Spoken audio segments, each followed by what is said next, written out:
부활절 특별 새벽기도회 제3일째 오늘은 예수님의 가상 7원에서 제3원을 우리가 읽으면서 그 말씀의 은혜를 받고 우리 예수님의 그 사랑의 마음을 우리가 배우겠습니다. 세 번째 하신 말씀을 읽을 때 말씀은 요한복음 19장 25절에서 27절까지 읽어드리겠습니다. 예수의 십자가 곁에는 그 어머니와 이모와 글로바의 아내 마리아와 막달라 마리아가 섰는지라. 예수께서 자기의 어머니와 사랑하시는 제자가 곁에 서 있는 것을 보시고 자기 어머니께 말씀하시되 여자여 보소서 아들이니이다 하시고 또 그 제자에게 이르시되 보라 내 어머니라 하신대 그때부터 그 제자가 자기 집에 모시니라. 세 번째 예수님이 십자가상에서 하신 이 말씀은 그 슬픔 가운데 가슴이 찢어지는 고통을 당하는 어머니 마리아를 향해서 여자여 보소서 아들이니이다. 이 말씀을 한 것이 세 번째 말씀이며 또 이어서 그 제자 요한에게 어머니를 모시라고 보라 내 어머니라. 이제부터는 이 나의 어머니를 네가 내 어머니로 모시라고 하는 그 말씀을 예수님이 십자가상에서 세 번째 하신 말씀이 바로 그 말씀입니다. 우리가 이틀에 걸쳐서 첫 번째 말씀, 두 번째 말씀을 공부했는데요. 제1호는 예수님을 십자가에 잔혹하게 못 박는 그 로마 병사들을 향해서 그들을 용서해 주기를 위하는 기도를 예수님이 이제 말씀하셨어요. 첫 번째 말씀이 아버지여 저들을 용서해 주옵소서 자기들이 하는 일을 알지 못한다고. 그래서 첫 번째 그 금방 십자가에 손과 발이 못 박혀서 온몸이 으스러지는 고난 가운데서도 예수님께서는 그 고난의 의미를 놓치지 않고 있는 거예요. 내가 왜 이 생명을 바치는 고생을 하고 있는가? 모든 사람, 어떤 악인이라도 다 예수 믿고 영원히 구원받는 그 일을 위해서 일을 하고 있다는 것을 생각하면서 아버지께 모든 용서의 근원이 되시는 아버지께 이 일을 부탁하셨습니다.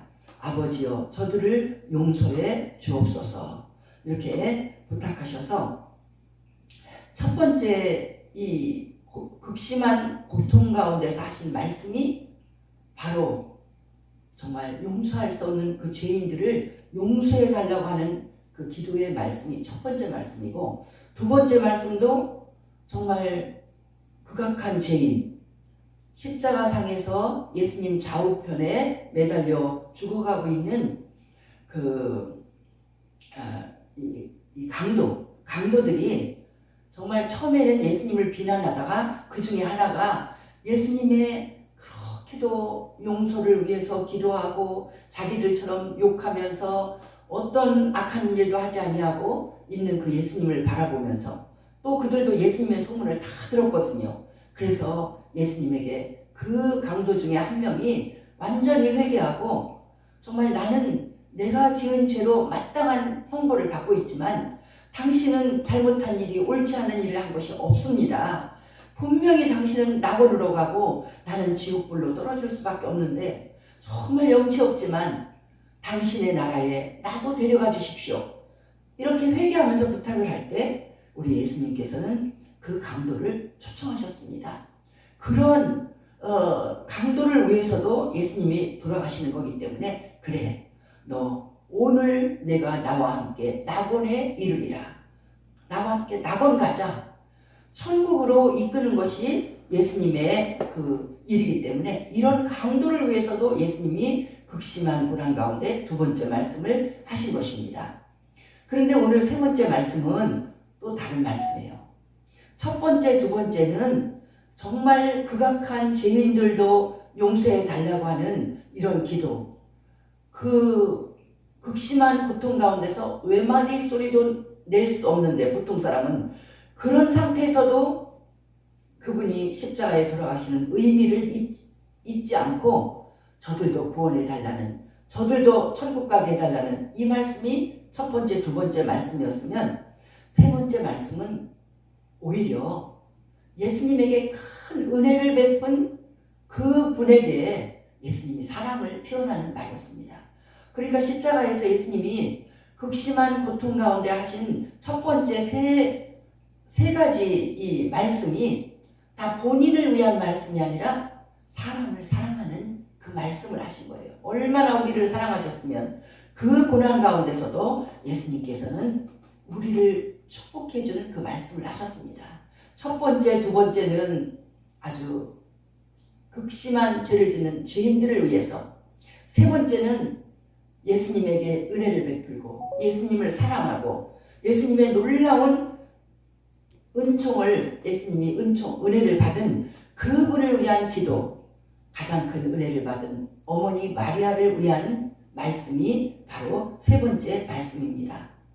십자가 앞에서 아들이 서서히 죽어가는 그 모습을 보면서 고통받고 있는 어머니를 향해서 여자여 웃소서 아들입니다. 죽어가는 나만 바라보지 말고 이제부터는 이 요한이 당신의 아들 노릇을 잘하고 정말 편안하게 모실 거니까 어머니 이제는 고통 없이 어머니가 모든 것의 의미를 아시고 예수의 복음이 전파되어 가면서 이렇게 그 많은 사람이 구원을 받으면서 또 요한이 어머니를 효도하면서 모시는 그런 일들이 있을 거니까 어머니 위로받으세요. 어머니 나만 바라보지 마시고 이제 새로운 새 아들을 내가 삼아줄 테니까 어머니 위로받으세요 하시는 말씀이 바로 세 번째 말씀입니다. 이 세 번째 말씀을 하실 때 예수님께서는 어머니에게 여자여라고 부르셨습니다. 여자여. 우리나라 말로 이렇게 번역을 해서 놓은 걸 보면 참 버릇없는 말이잖아요. 엄마 보고 이 여자가 하는 것처럼. 그런데 이것은 원어상으로는 극존칭, 부인에 대한 극존칭, 귀부인이시여. 그러면 우리식으로 하면 어머님이시여. 왕가라면 어마마마 이렇게 하는 것처럼 아주 지극히 높여서 부르는 말씀이지만 그래도 여기에는 정말 특별하게 예수님이 안 부르다가 그렇게 평상시 부르는 가벼운 엄마, 친근한 그런 말, 그런 용어가 아니기 때문에 그 평소에 부르지 않던 그 용어로서 여자요 이렇게 어머니를 부를 때 어머님이시여 이렇게 부를 때 얼마나 거리감이 있고 거기에 또 특별한 의미가 있는 것입니다.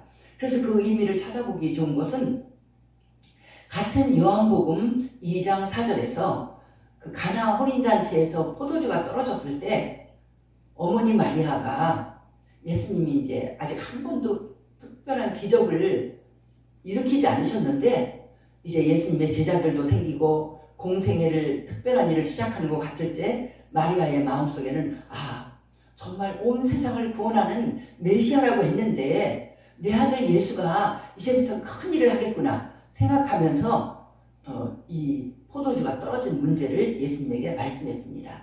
포도주가 떨어졌다고. 그때 예수님이 하신 말씀이 요한복음 2장 4절에서 여자여 나와 무슨 상관이 있나이까 내 때가 아직 이르지 아니하였나이다. 그때 어머니를 여자여 이렇게 불렀습니다.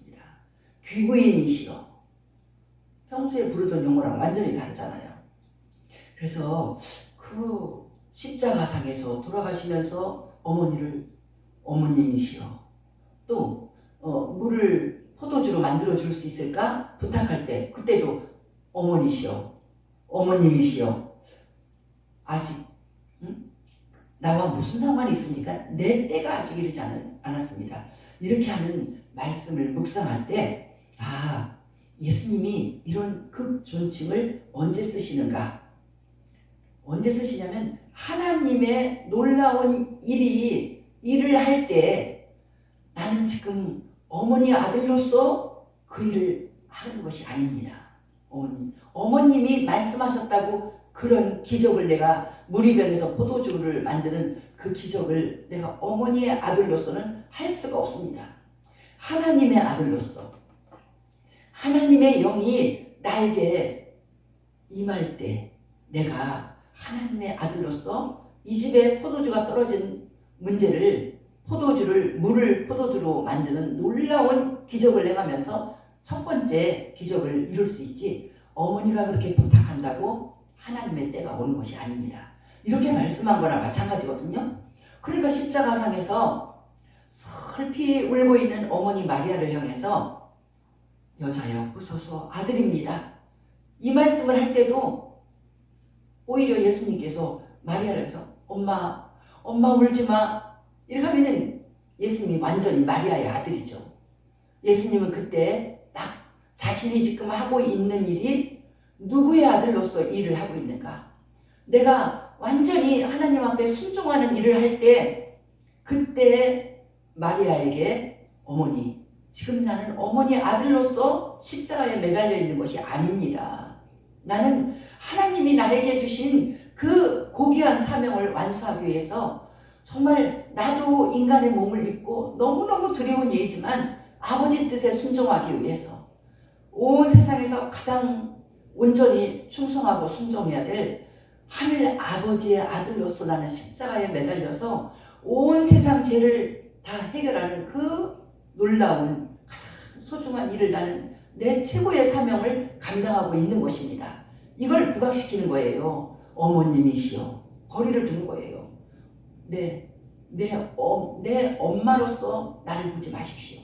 나는 지금 하나님의 아들로서 지금 이 일을 하고 있는 것입니다. 어머니의 아들이 아닙니다. 그러면서도 아들을 삼아주는 것은 무슨 의미가 있을까요?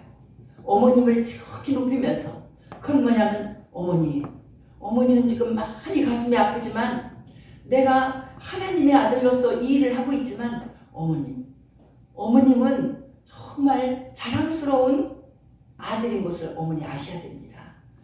나는 어머니의 아들로서가 아니라 하나님의 아들로서 이 놀라운 사명을 지금 완수하고 있기 때문에 어머님은 정말 귀하신 분이십니다. 이런 아들을 낳아서 길러주신 어머님은 너무 귀하신 분입니다. 그래서 어머님을 귀부인이시여, 어머님이시여 이렇게 평소에 사용하지 않던 극존칭을 써서 이렇게 말씀을 하면서, 그러면서 어머님 지금은 마음이 아프시지만 어머님은 정말 하나님께서 위로하시고 어머님은 많은 복을 받으실 것입니다. 어머님을 나는 하나님께서 크게 위로해 주실 줄 믿습니다. 그래서 나도 어머님을 위로하고, 어머님은 좋은 일이 있고 어머님은 이렇게 마음 아픈 걸로 끝나는 것이 아니라 아들을 하나님께 바친 어머님은 놀라운 은혜를 받을 것입니다. 그래서 아들을 삼아주는 거예요.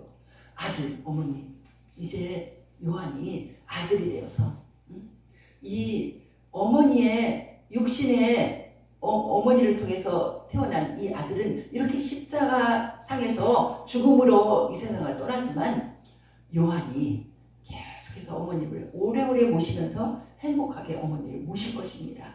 그러면서 어머니를 축복하는 말씀이에요. 어머니를 위로하는 말씀이에요. 어머니, 아들이 이제부터는 요한입니다. 이 요한, 사랑이 많은 요한, 이 요한의 어머님을 잘 모실 것입니다. 그래서 어머니에게 이런 용어를 사용하는 겁니다. 우리도 하나님 앞에 사명을 감당할 때 정말 내가 내 부모만 생각한다면 그 어머니 아버지의 자식인 내가 어머니 아버지만 기쁘시게 하려면 그 말을 들어야 되겠죠. 십자가에 달린 예수님도 마리아의 얘기만 들으면 마리아가 하나님 대로 하면 십자가에 달리면 안 돼요. 어떤 어머니가 너 온 세상 죄를 위해서 네가 죽어야 돼, 이렇게 인간 어머니가 말할 수 있는 어머니는, 그렇게 엄청난 사랑을 말할 수 있는 어머니는 없어요. 하나님의 그 놀라운 사랑을 다 깨닫고 하나님의 아들로서 그 일을 행하는 예수님은 이제 하나님 앞에 온전히 순종하면서도 그렇다고 해서 육신의 어머니를 버린 게 아닙니다. 육신의 어머니에게 그가 그 자리에서 최선을 다해서 사랑을 보여줄 수 있는 그 길을 감당하고 있는 것을 볼 수 있습니다. 이것이 예수님이 십자가상에 그 고난과 죽음 가운데 있으면서도 이렇게 어머니에게 아들을 삼아주시는 이 세 번째 말씀은 오늘날 예수님을 섬기면서 하나님 앞에 순종하는 우리들이 얼마나 정말 하나님의 일을 하면서도 내가 우리 부모님에게 효도할 것, 나에게 또 이 땅에서 많은 은혜를 베푼 사람들에게 내가 인간으로서 할 도리를 할 수 있는 최선을 다해서 하는 인생이 정말 올바른 인생이고 귀한 인생이고 아름다운 인생인 것을 예수님이 또 가르쳐 주시는 것입니다. 저도 이런 비슷한 감정을 느낀 때가 있었는데요.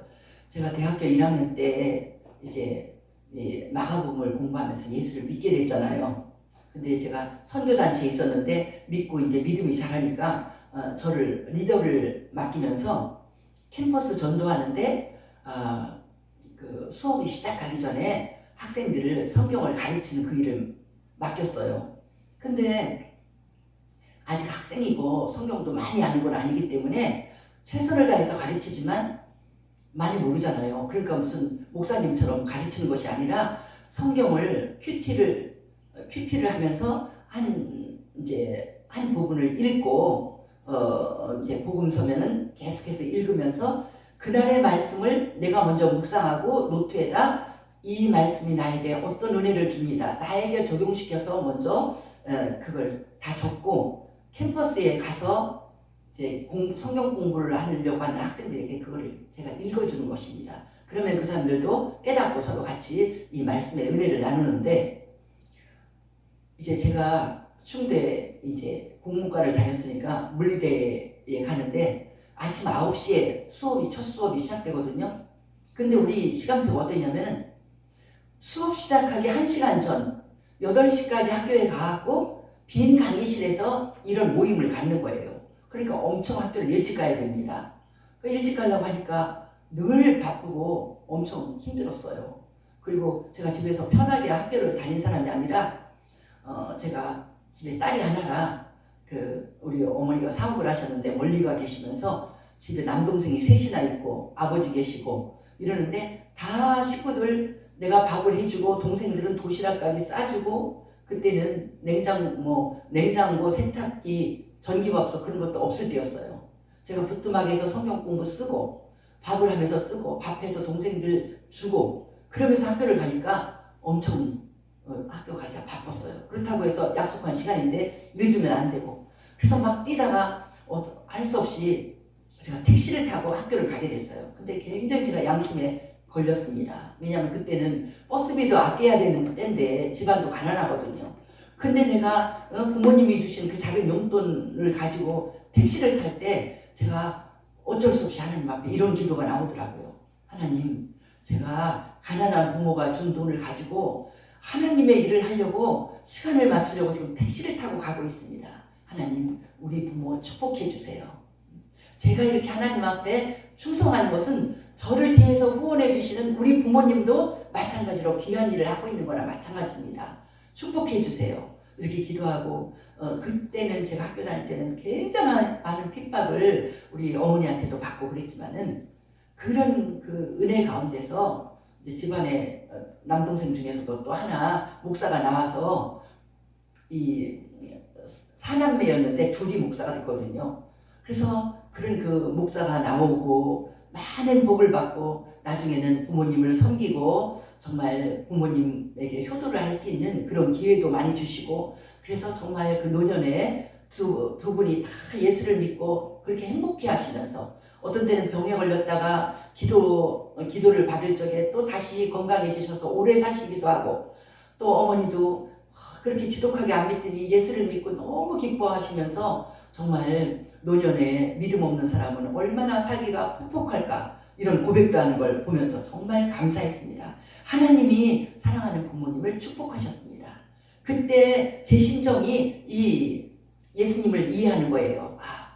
예수님이 하나님 앞에 절대적으로 순종하기 위해서 어머님을 버리고 십자가에서 돌아가시는 것처럼 예수 믿는 그 자식은 때때로는 부모님 말을 다 들을 수가 없고 많이 거역하고 불효합니다. 그러나 온 마음을 다해서 계속해서 불효하는 게 아니라 주님, 제가 효도할 수 있는 기회를 주세요.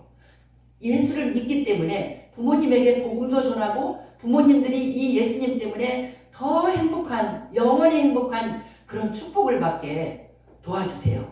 이렇게 기도할 때 정말 그런 축복이 우리 가운데 넘치는 것을 보면서 얼마나 감사하고, 우리 하나님은 정말 이렇게 여자여 보소서 아들이니이다 하는 것처럼 우리가 그런 심정으로 우리가 이 세상을 살 때 가장 큰 은혜를 베푼 부모님의 은혜 잊지 않고, 요즘에는 세월이 잘못돼 갖고 얼마나 많은 자녀들이 부모가 나한테 해준 게 무엇이냐, 해준 게 부모님은 먹지 못하고 뭘 해줘도요, 자식들은 자기 욕심에 빠지고 그 자기의 욕심이 다 안 차면요 부모한테 반발합니다. 해준 게 없다고. 근데 왜 해준 게 없겠어요? 그를 뱃속에서 잉태했을 때 10달 동안 그 불편하고 힘든 가운데 참고 기도하면서 해산의 수고를 통해서 아기를 낳고, 어려서 아무것도 할 수 없는 그 갓난애, 엄마 아빠가 돌보지 않으면 그냥 죽을 수밖에 없는 그 어린아이를 지극정성 사랑으로 키워서 이제 스스로 뭐든지 할 수 있고 이제 공부할 수 있고 하는 그 모든 과정을 돌보시고, 정말 가난하면 가난한 대로, 부유하면 부유한 대로 부모들은 자기네 최선을 다해서 사랑으로 정말 이 밤에 잠을 못 자고 낮에도 그들이 온 힘을 다해서 일하면서 자녀들을 돌보는 것입니다. 그래서 우리 성경 말씀에서도 그 사람 사랑에 대해서 첫 번째 계명이 내 부모를 공경하라. 그리하면 내가 땅에서 잘 되고 장수하리라. 약속을 주는 이 계명인 거예요. 축복을 약속했다는 거예요. 그러니까 하나님께서 사람에 대해서 그 부모를 공경하라고 주신 거, 그 지금 그 하나님의 진리를 예수님이 지금 십자가상에서 실천하고 계신 거거든요. 근데 제가 이제 옛날에는 부모 공경할 때 그거 하나만 생각했는데, 이제는 제가 이 나이에 대해서 생각할 때는 폭이 넓어져요. 아, 그렇구나. 부모 공경에만 들어있는 게 아니라 이것은 뭐냐면, 하나님이 우리 인생들에게 가르칠 때 너는 다른 사람에게 못된 짓을 하는, 살인하고 도적질하고 거짓말하고 하는, 간음하고 이런 죄도 안 지어야 되지만, 네가 적극적으로 할 일은 뭐냐? 너에게 은혜 베푼 사람, 너의 인생에 뭔가 너를 도와주고 너를 위해서 헌신하고 수고한 그 사람들의 은혜를 잊으면 안 된다. 그들에게 너는 온 마음을 다하여 감사를 표시하고 은혜를 갚는 인생이 복받는 인생이다. 이걸 하나님이 가르쳐 주신다는 것이 요즘에 더욱더 깨달아져요. 그래서 세상은요, 세상이 말세가 되고 못될 때며 배은망덕하면 아주 은혜를 잊어버리고 함부로 사는 인생은요 앞날이 없습니다. 우리 하나님 앞에 벌 받을 수밖에 없어요. 그게 하나님의 마음인 게 점점 깨달아지는 것입니다. 그래서 정말 우리가 지금까지 나를 사랑한 사람들을 우리는 생각해 봐야 돼요. 이 예수님께서 어머니에게, 고통 가운데 있는 어머니에게 아들을 삼아주시고 어머니를 위로해 준 것처럼, 우리는 정말 이 세상을 살 때 나에게 은혜 베푼 사람이 누구 있는가, 그거 기억해 보면요 우리가 잊어버리고 지나간 사람들이 얼마나 많은지 몰라요. 그래서 우리 옛날부터 속담에 있잖아요. 사람들이 은혜는 물에다 새기고 원수는 돌에다 새긴다. 이렇게, 이게 인간들의 못된 마음이거든요.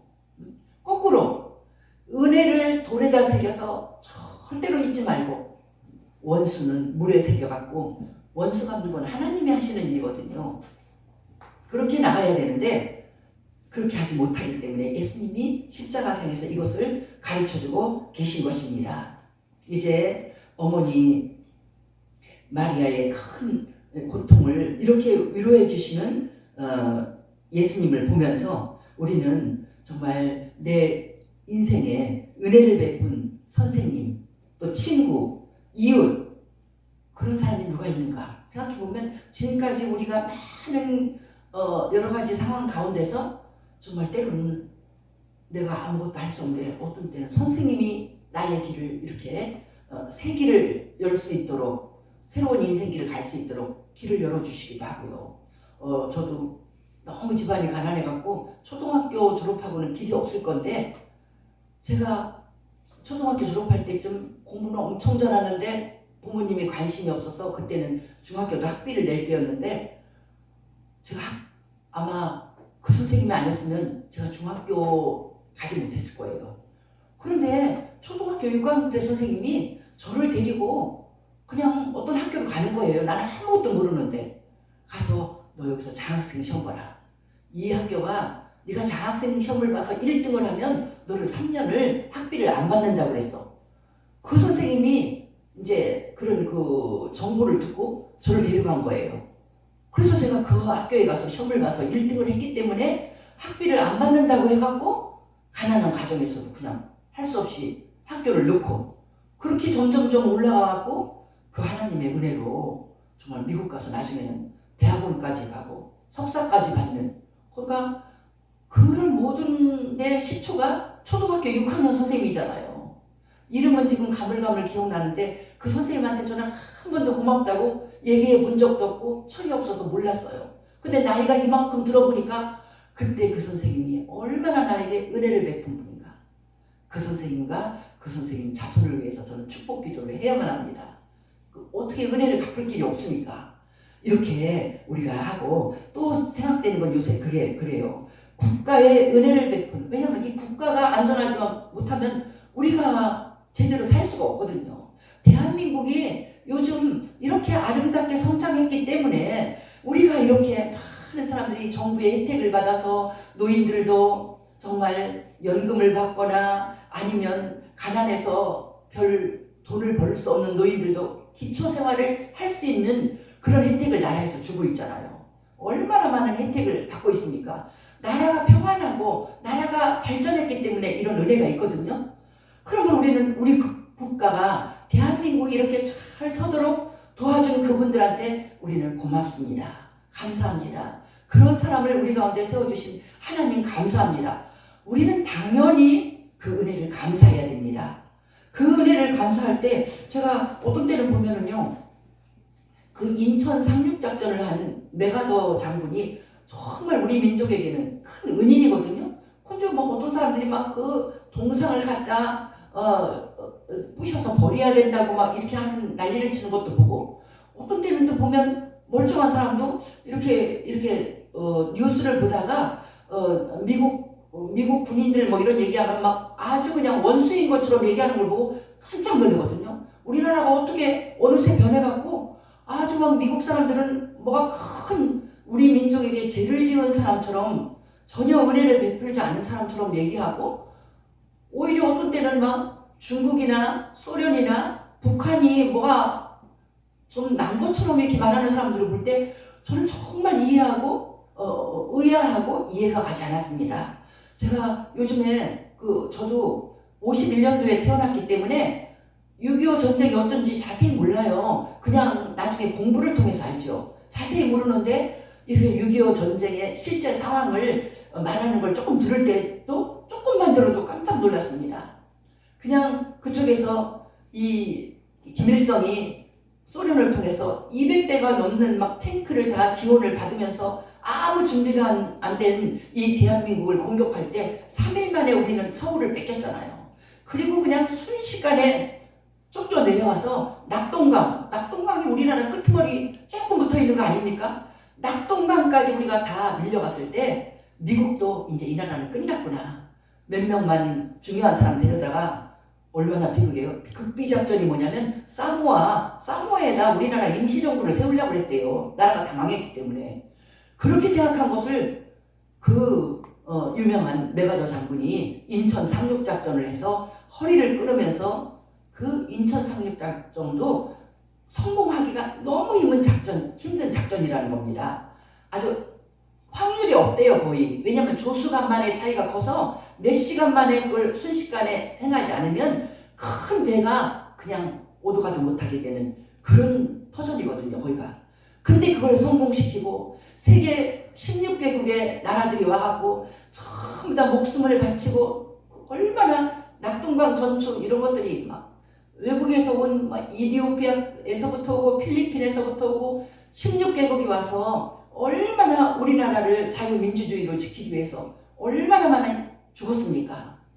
그거 하면 오히려 중공이나 다른 데는 그 오히려 저쪽 편에 물론 그 중공군이 올라올 때도 조선 사람 중에서 전쟁에 잘 훈련 사람 된 사람들을 많이 뽑아갖고 왔다고는 하더라고요.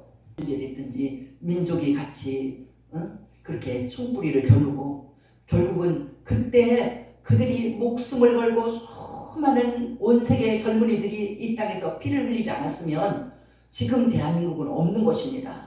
근데 막 배은망덕하게 그런 사람 은혜도 모르고 막 이렇게 한다는 거는 이게 우리 하나님의 진리가 우리 가운데 복을 주지 않는다는 것을 예수님의 이 말씀을 통해서 알 수 있습니다. 예수님의 세 번째 말씀은 너희의 인생에 너희 국가나 어느 곳에나 인생에 복을 주고 은혜를 베푼 사람들을 기억하고 그 국가도 기억하고 참전용사들도 그래서 초청해서 많이 감사를 표하잖아요.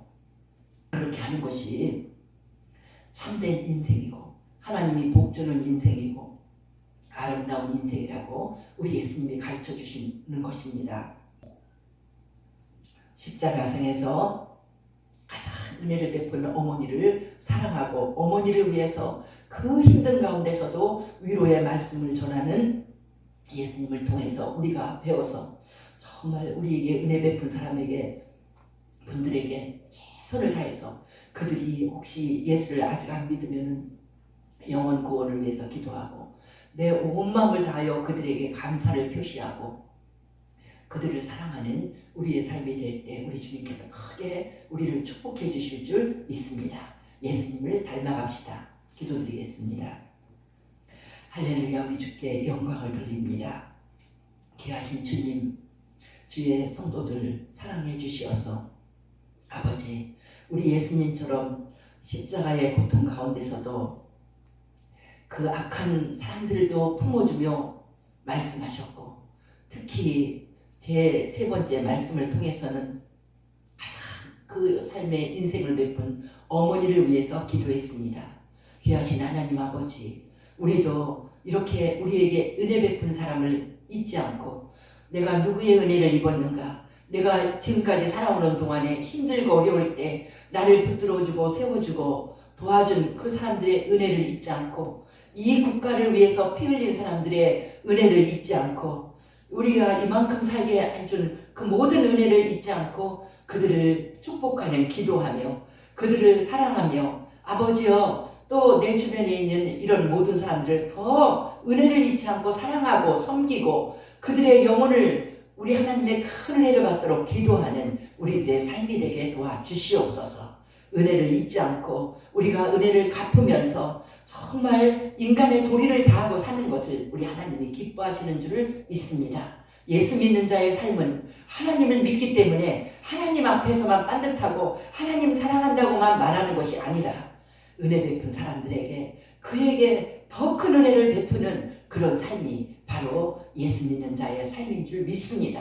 이렇게 반듯하게 복된 길을 걸어가는 주의 백성 되고 예수님의 마음을 닮아가는 우리 주님의 자녀 되도록 축복하여 주시옵소서.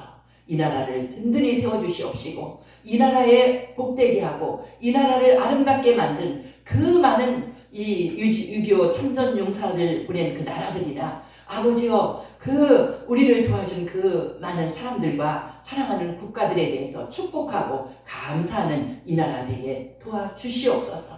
그리할 때 대한민국이 더 복받고 하나님께서 축복하는 나라가 될 줄 믿습니다. 주께 감사드리며 예수님 이름으로 기도하옵나이다. 아멘.